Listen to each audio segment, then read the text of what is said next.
Hello everybody, and welcome to Andrew Broussard Watercolors.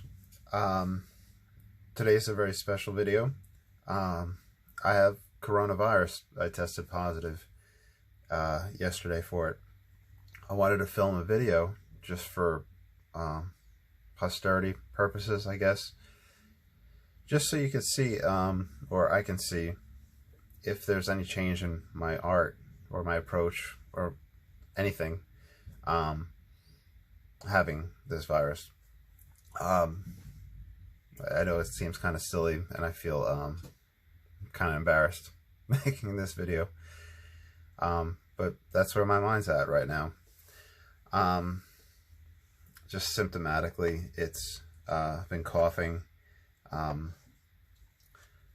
throat pain, chest pain, breathing, lethargy. I just drank a energy drink just to try to get some energy, and a lot of caffeine, and I'm drinking lots of water, but I'm just still very lethargic.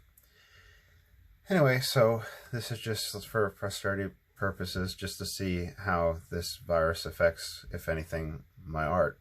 So if you've been watching my videos, maybe you could tell the difference. I decided to grab Noodler's Bad Blue Heron ink. This is a fountain pen ink that is very light fast, water resistant, UV resistant. It's part of what he calls the Warden series. Resist the tool forgers and bulletproof, pH neutral, water based, and resist UV light. Something to catfish. They help make fountain pens competitive. I don't know, just missing what it says right there.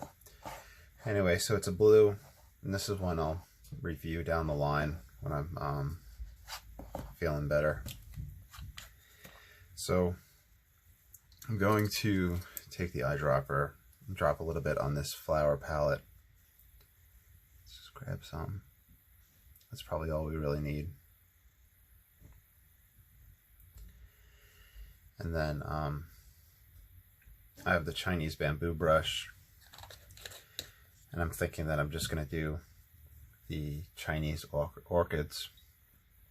I have the Chinese style orchids up on YouTube relatively recently, done with the Kung Te Ching, so you can probably compare it to that.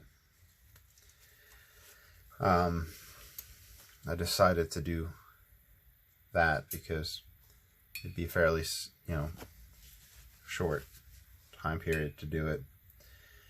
And it would be a good comparison of the blues.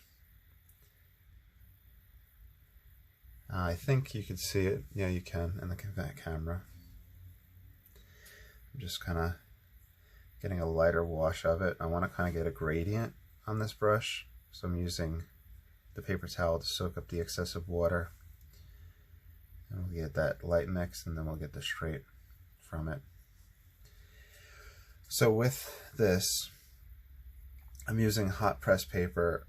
I have M something written. I don't remember what brand that was. This was when I was just doing different tests for my personal self. Okay, so the first one's going to come out and over.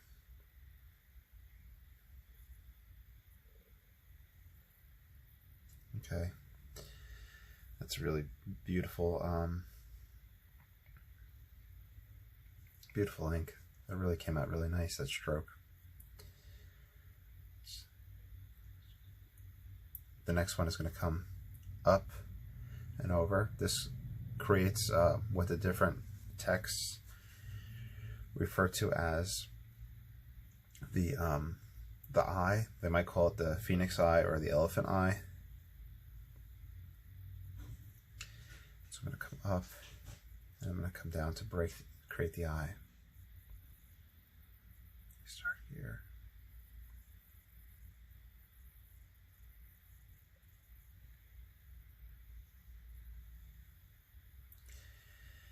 There we go. You can see a little bit of shakiness, and that stroke. I'll tell you right now, like my body's kind of shaking some.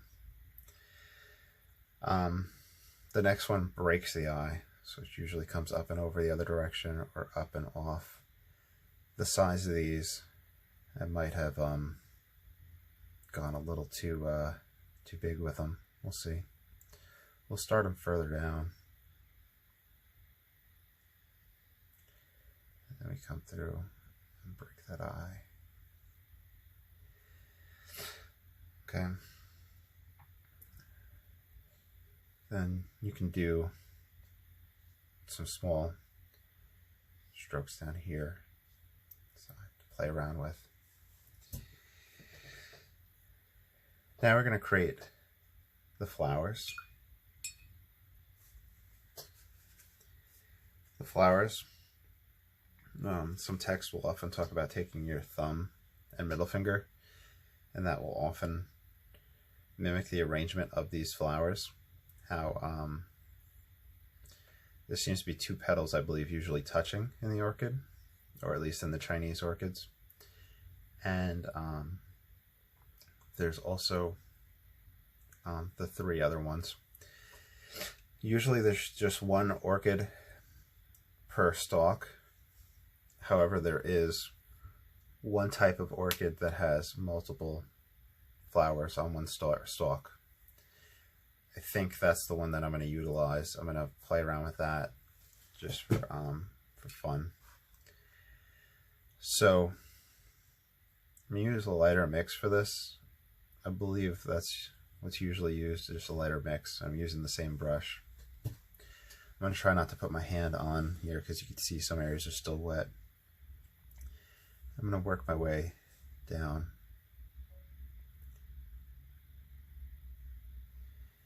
I believe the best way to do it is you have the wider ends and they come to a point where they come on the inside. And we'll up to 5. I'm going to try to vary it up. With practice, you'll probably have a whole slew of different mental images. If you buy a book on Chinese brush painting, you can, the book should have a few different examples for you to follow along with. And then from there, that'll be ingrained in your mind.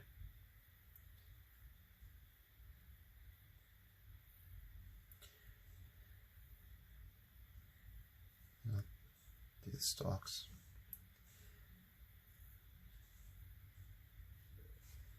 Okay, so they're coming out from there. We could have a second one, but I think I'm just going to leave it like that. Now, I am going to pause for a second to let it dry because to do this stamens, it's usually 3 dots. Actually, no, I'm going to keep them wet and we'll get the effect of that. So I'm going to use straight from the, I say straight from the tube, but this is straight from the bottle ink.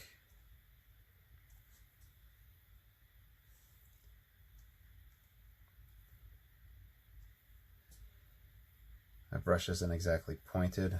I need to get a point here.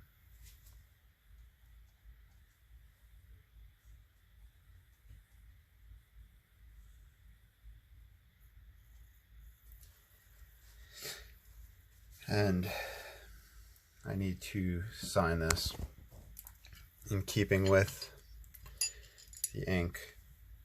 I'll use this glass dip pen.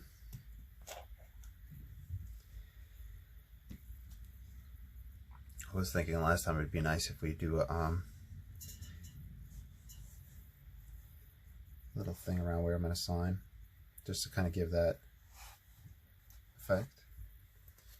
We'll sign right in that box.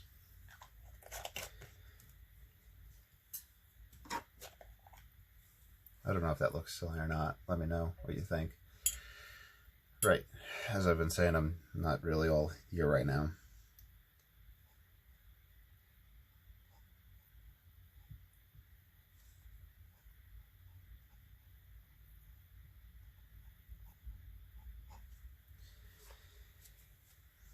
Okay. Those glass dip pens are nice for writing right out the bottle. I want to use the blow dryer to dry it so you guys can see what it looks like, and I want to put a mat over it. So once again, this is the Bad Blue Heron from Noodlers. I used the Chinese bamboo brush pen and a glass dip pen, which you can get off Amazon for like $8 or eBay for like $8. And they're really fantastic. They're really not a gimmick at all. They're really fun. Okay, let me pause to dry. All right, let me adjust this for y'all to see what it looks like underneath the mat. Very nice ink. Very fun thing to experiment with. Please like, subscribe, comment. If you have any questions or anything like that, anything you'd like to see, any inks you'd like to see, or anything you want me to focus on, let me know. And I'll talk to y'all soon. Have a great day. Bye.